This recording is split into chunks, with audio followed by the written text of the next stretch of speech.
Alright, today I wanted to get through the Monday stuff. The holiday season is upon us, and that was prevalent at the swap meet yesterday, which I went to.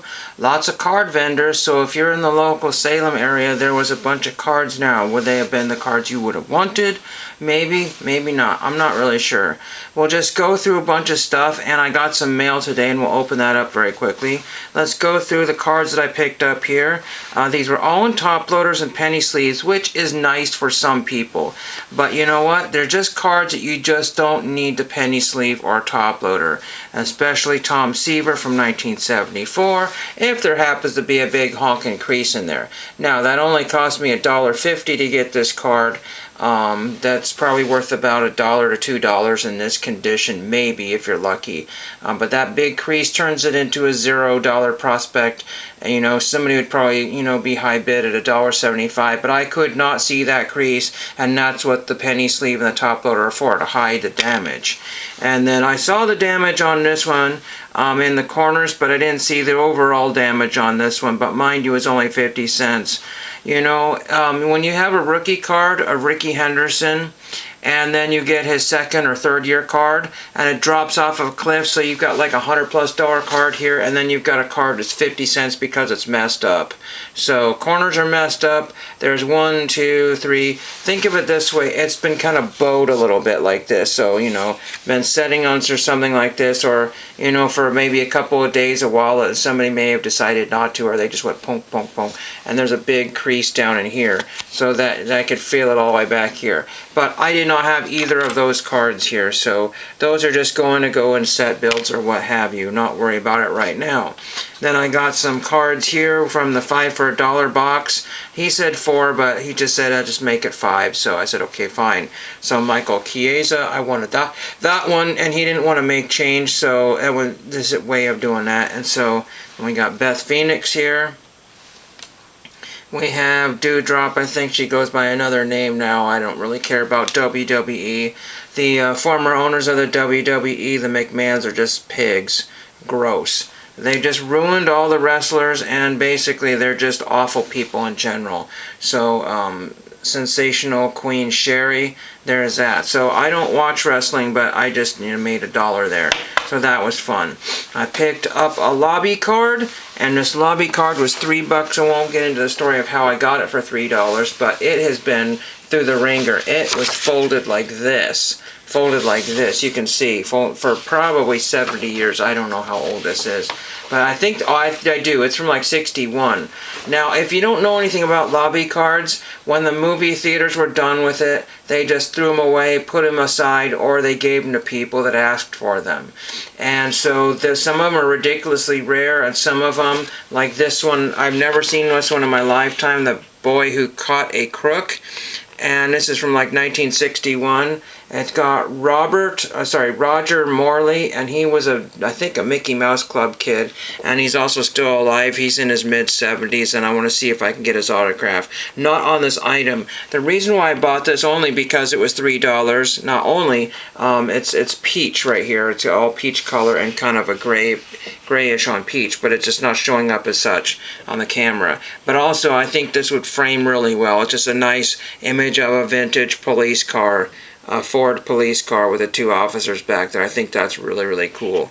I found one on eBay in better condition for $3, but the problem was it's coming from like Colombia or somewhere down in the South America, and it was like $20 for shipping.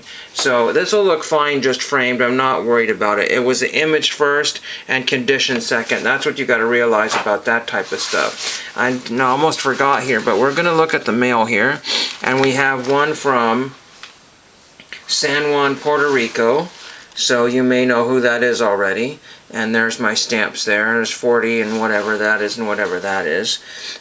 So we will open this one up here. I've already looked at it here. Nothing on my note here. But there's the card that I sent there. I sent that one for whatever reason. I just thought that was cool. And I wrote my letter, so no notes on that one there. But I only sent one card because that's what I have and that's what I wanted. I'm sure there was, I think he has a 73, but I cannot remember.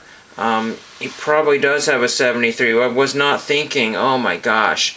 Well, anyway, I sent this one here, 74 Luis Melendez, unless he's maybe one card per. Don't ask me, tell me if I'm wrong, but I don't know. But anyway, Luis Melendez, so I'm not going to send him out for a while again, but I just think that's nice. A very minty fresh 74 tops there, so very cool to have that one there. I know people working on that set. Now this one here is from Washington State, Clinton, Washington. And if you see stamps like this, it's not from myself to myself, it's from a stamp dealer. And there's 1, 2, 3, 4, 5, 6, 7, 78. So there's 78. There's 7 old 10. These are the original peel and stick postage stamps, self-adhesives from the 70s, and they didn't catch on. Sometimes you actually have to glue those on because they don't stick very well. In fact, they just peel right off. See, this one just came right off. And then this one here as well. So I usually like to glue mine on there. So again, those are, technically dud stamps there. I mean, they're not really good. Maybe back in the day they would stick better. But yeah, here's a third one that just popped right off of there. So there are those. I just don't want to lose that one or ruin it because they are kind of cool. They're hitting the floor. So now let's show you what I've got in here. And an unusual color envelope. Again, a lot of stamp dealers use whatever they have. So it's a good way to reuse old stuff that just sat for the last 75 years. Think about these stamps, that the 10-cent stamps that are put on there. And I say 75, I mean even earlier than that, because these were only 50, those stamps are from, those are 50-year-old stamps there. There's a note here, probably with my receipt, index card. Oh, actually not a note, but an index card here. And there's all my stuff there. Just double check the envelope. That's my eBay receipt here. I spent $1, I believe, plus $1 shipping, so there's no money to be made there. But 99 cents, yeah, so $1.99 total. That's all I wanted from that particular seller. And so that's, like I said, no money to them. Make sure the index cards are empty, and that's good. Now, these are United Nations stamps here. Now, I did not particularly care that I had a lot of duplicates in there. But what I wanted to show you were these. And I could have easily spent $2 just on this one here. This one is either the offices in Geneva or the offices in Vienna, I think. And so I actually have this little sheet, but I did not have this print variation from Vienna or Geneva or whatever that one's from. So that goes in my book there, my United Nations book. This one here is the one I said in an earlier video that looks like a beer label to me, kind of. So because of the laurel leaves around it or something. And that, I already have that one. I double checked, I have that one. Now, it's really difficult because a lot of these are hit and miss. And they're all mint stamps there. I may already have that one. I tried going through my book and looking at the sheet there in the book there. It was funny because they showed them all on a stock sheet, and of course you would not get the stock sheet for that price, but that's how they had it displayed. But a lot of the stamps, like this one here, was overlapped. And some of these I will replace because I have some that were used with damaged corners. Nothing I did, that's just how somebody had done that. I think this one was the one that had the damaged corner, so I can replace that one with a fresh one there. And a lot of these, let's see if I can find any other ones that I didn't realize I was getting 2 exact ones of these. That might be a mistake on their part, but I ended up with 2 of those. And I certainly did not need that stamp 1 iota. So, again, these stamps are what they call collectible stamps. And I did not say valuable stamps, collectible. So, essentially, they have no value. But if you like the United Nations or you want to study it, again, you can find videos online about the history of it. And then some of these are like little mini sets there. That's a really good stamp there with the, I think that's the Peace Bell, and the International. This one, I cannot read what it says there, but, well, it's got something. So I'll have to double check of which variety and version these stamps are. So most of these are from the 70s. These are the cool ones here that have the skull and the poison thing on there. Very, very cool. Hopefully you can see that well enough. These are very well done. This one here. This is one of the more common stamps you will see. This one right here. That's a very cool one. So again, I'll have to make sure these are the right version of stamps that go in everything there. Very happy to have these. Oh, by the way, it was something ridiculous like 40 stamps for not even $2 hardly. So that was a fun little packet there. Now I'll finish up here. I wanted to review a couple more things here. This is a record from the swap meet here. I paid $2 for it, and I didn't realize, I think the inner sleeve got damaged. The inner sleeve, this is George Harrison, by the way, from like 73, and there's some writing on there, but that exact image there was used on the Record Store Day Zoetrope last week. So I thought that was very, very cool. The Zoetrope, if you didn't know, you put the record on your turntable and there's bands of color and images, and when you put it on there, they rotate this way and this way. It's a very, very psychedelic looking thing. And the George Harrison Zoetrope was kind of like, who cares? But then everybody bought it. So that was cool. And I paid $2 for this one. It's not in very good condition at all, but the inner sleeve is damaged because there's some folds on it here, like right there, like it was folded up for some reason. I'm not exactly sure why. I could see just the edge of a little picture there, and it feels like it's cut weird. And so there was some images probably with George Harrison on it. I don't know which way this goes now, this way. And unfortunately, it says side 2, and then all the stuff to side 1 is missing, so that's unfortunate. But again, you know, I saw another booth there that had some music memorabilia. There was a really cool picture, or a poster, that was Warren Zevon and X, and it wanted like $40 for it because it was 75 and 50% off. But a lot of the stuff was things that were cut out of other things, or they were like printed, you know, on laser printers at some other point in time.